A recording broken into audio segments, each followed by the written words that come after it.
আসসালামু আলাইকুম। আসলে অ্যানালাইসিস শেয়ার করা খুব কঠিন হয়ে যাচ্ছে। আপনারা দেখেন এখানে প্রচুর বৃষ্টি হচ্ছে।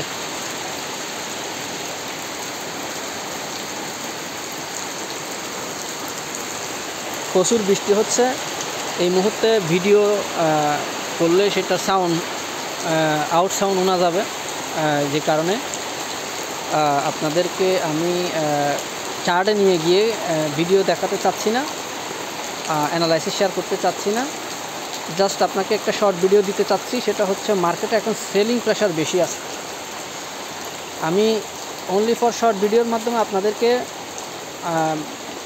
গোল্ড মার্কেটের বর্তমান যে পরিস্থিতি সেটা বোঝানোর জন্য বলতে চাচ্ছি যে মার্কেটে সেলিং প্রেশার বেশি আছে।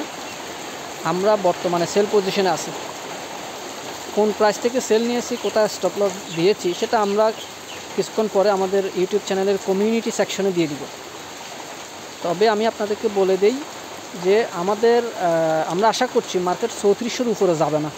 এর নিচে থেকেই সেলিং প্রেশার আবার স্টার্ট হবে এবং এর নিচে যতটুকু যেতে পারে আমরা একটা টার্গেট সেট আপ করেছি, যে এটা স্ক্রিনশট আকারে আমরা আমাদের ইউটিউবের কমিউনিটি সেকশনে দিয়ে দেব। সো আপনারা সেল অপরচুনিটি খুঁজবেন, সেলে থাকবেন। বায়ে থাকলে কিন্তু আপনাদের জন্য বিপজ্জনক হতে পারে। ধন্যবাদ।